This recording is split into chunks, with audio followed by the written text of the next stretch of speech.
Hi, and welcome back to Stop Being Sold. My name's Michelle, and I'm here with Brian. And in this video, we're covering what you need to know about important Roth IRA changes for 2024 so that you can prepare now to maximize your savings. And the IRS has new contribution limits and income phase-out ranges for Roth IRAs. Plus, there's a really big change coming to Roths thanks to the Secure Act 2.0. And Brian, we've got a lot to cover here, but I want to start with the increase in contribution limits and the impact this has to investors' retirement future. With a Roth IRA, you contribute post-tax money into the account and your investments grow and can be withdrawn tax-free in retirement. Also, you can withdraw your contributions at any time without a penalty because you've already paid taxes on them. This makes it a flexible option should you need money for an emergency. If you want to learn more about using your Roth IRA as an emergency fund, make sure to watch the link video below. Yep. Now, let's get to the contribution limits. In 2023, if you were 49 years old or younger, the maximum contribution limit was $6,500 per year. If you were 50 years old and over, the maximum contribution was $7,500 per year. Now, for 2024, the limits have been raised to $7,000 per year for those under age 50 and $8,000 per year for those over 50. This may not seem like a significant increase, but let's look at the impact over time. Okay. If you contribute $6,500 per year for 30 years in the S&P 500 with a 10% annual appreciation, you would end up with roughly $1.183 million. So that's 1.183 million. Yes. Okay. Now, let's look at the 2024 limit of $7,000 a year and calculate that. Just by contributing an additional $500 per year, or about $41.66 per month, with a 10% annual appreciation over the same 30 years, you could potentially have $1.272 million in tax-free income at retirement. As you can see, this additional $41.66 per month can make a huge difference in the long run. It adds up to roughly $90,000 extra.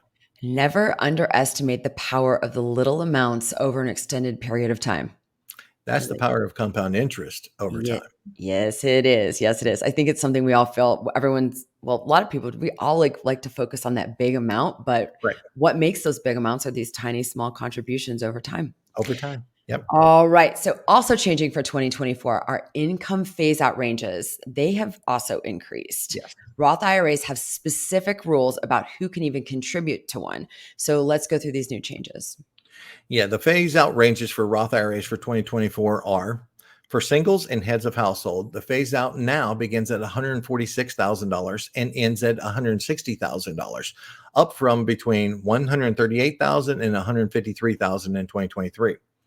For married couples filing jointly, the range is between $230,000 and $240,000, up from between $218,000 and $228,000 in 2023. Some decent sized increases there. Yes, yes. All right. The next change to Roth IRAs due to the Secure Act 2.0 is that starting in 2024, unused 529 college savings funds can now be rolled over to a Roth IRA. Now, this is a big one for parents who worry about oversaving for education in a 529. And it means that these funds can now be used not only for education, but also for retirement. It's a big game changer. Yeah, this is a huge change. I know a lot of parents are happy about. Yeah, they are.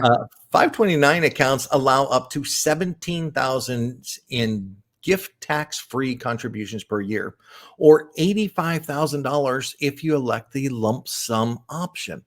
Contributions grow tax-free if they are used for eligible education expenses. If they're used for unqualified expense, the earnings are taxable and the distribution is then subject to a 10% penalty. This is where rollovers come in. The Secure Act 2.0 provisions allow unused 529 plans to be rolled over into a Roth IRA starting in 2024. So for those interested in the Roth rollover option, there are some strict rules that come along with this. So let's walk through those. Yeah, there's 5 rules you need to be aware of. 1, there's a lifetime rollover cap of $35,000. Okay. Second one, rollovers are still subject to the annual Roth contribution limit, which is $7,000 in 2024. So it may take you multiple years to completely roll over all the funds. Third, the rollover must be made to the 529 beneficiary's Roth account, which is typically the student, not the 529 account holder's Roth, typically the parent. But I'm going to stop you there. I think this is the most important, and I think this is Mhm. something that there's going to be a lot of confusion about. You cannot roll if you're a parent, you don't roll it over into your Roth or in your name. It's going into the student's name or The the student. beneficiary of the 529. Exactly. That's the big change there. Huge. Okay, keep going. Number 4, the 529 must have been open for at least 15 years. Hmm. And number 5, contributions and earnings made in the last 5 years cannot be rolled over. Okay. The biggest reason with that is because of the Roth 5-year By rule. your rule. Yep, we've talked about that many times. But to wrap this up, there are a ton of benefits to the Roth IRA. Personally, it's one of my favorite investment vehicles because of its flexibility and the potential of tax-free income during your retirement years. All right. If you're interested in learning more about using the Roth IRA as an emergency fund, check out the video in the link below. In this video, Brian and I break down the rules that you need to know before withdrawing so that you don't lose money to penalties and taxes. Yep. And they can be hefty. So go watch that Yes, they video. can. Also, if you found this content valuable, hit that like button and don't forget to subscribe. Brian and I put out videos on the daily that help you make the best decisions for your financial future. Definitely. All right, Brian, thanks so much for this. Appreciate it. And as always, thanks to everyone who watched. Thanks, everyone. Have a great day.